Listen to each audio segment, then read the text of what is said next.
Hi guys, this is Selina and this is my pre-vlog for Mega C2 Unit 2, Lesson 2, The Next Dimension in Cinema. For this project, students will choose a 2D movie that's already been released and then give a presentation on what kind of special effects they will add to make it 4D. So for the Ideate, as always, I will conduct the discussion as a class, and this time we will brainstorm some movies that students would like to see made in 4D. For the sake of saving time, I think we're going to brainstorm real movies and actual movies that the students will use, and later when we have come up with the list, I will make the groups choose one movie that they want to talk about and make them not overlap with other groups. Also, I'm not going to brainstorm in full what kind of special effects and scenes the students would like to change into 4D at this point, because last week, like I said, I had a problem of students just using the details we brainstormed as a class and didn't come up with their own details. Just briefly brainstorming the movies and helping the students start to think about what they could write about will help save time, but also make sure that the students come up with their own ideas and details later. So I'm going to use the Avengers example as outlined in the lesson, but I'm going to prevent the students from actually doing the Avengers for their projects, since that'll be unfair for the group who chooses it. It'll be easier for them since the details are already there. Moving on to the Materialize, I think the best way to execute this project this time will be to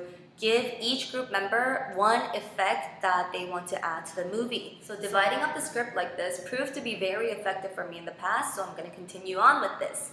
This does ensure that each group member does something and that the script does get completed on time. My students did very well on the skit style projects last week, so I think I'm going to focus more on the skit part this time, since that's what they're best at. It's likely that students will come up with movies that are similar to Avengers, such as Iron Man, Batman, Captain America, and so on, and this will get them excited, which is good on one hand, but on the other hand, it can cause a lot of chaos. So student management is going to be crucial more than ever, since students, if they get too overexcited about the work, they might come up with unnecessary details at the moment. For instance, students might get carried away with action scenes and stray far away from the actual objective of the project. So I'll make a media card of the guiding questions beforehand and then show it on the TV screen as the students are working on their project. Question 1 will be, what special effect are you going to add to the movie? And then 2 will be, what scene or when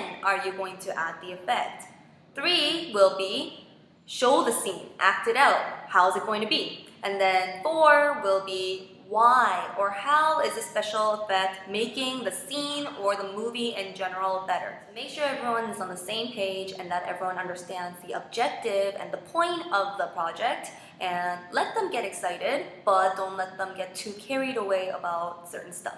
Also, as always, it's going to be very important to proctor and walk around to help the students as they're coming up with their scripts. What I also noticed in the past is that students finish their scripts quickly and then move on to just searching images, or even sometimes they are not done the script and they just start Googling images right away. So make sure the students know that you can't do anything until you finish the script. If everything goes as planned, students will be done with the scripts pretty quickly. So moving on to the prepare, with hopefully a lot of time left over, go around and help each group with their introduction and conclusion as always.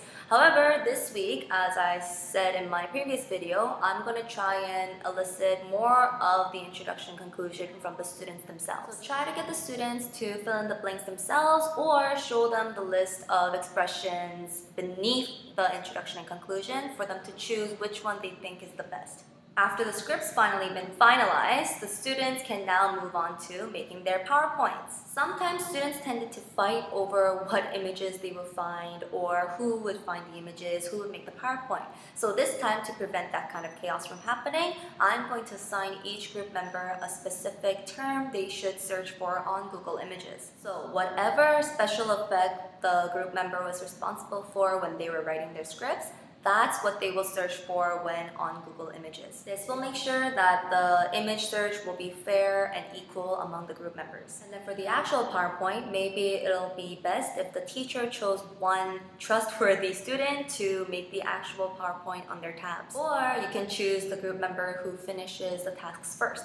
So overall, I think that this project can be very fun for the students since they can choose whatever movie they want to talk about and whatever movie they like. As long as the teacher can manage their students well and help them stay focused and on track, I think that this project can be very successful. In the end, as always, student management will be key. So that concludes my pre-vlog for this lesson, and I'll be back with a post-vlog next week.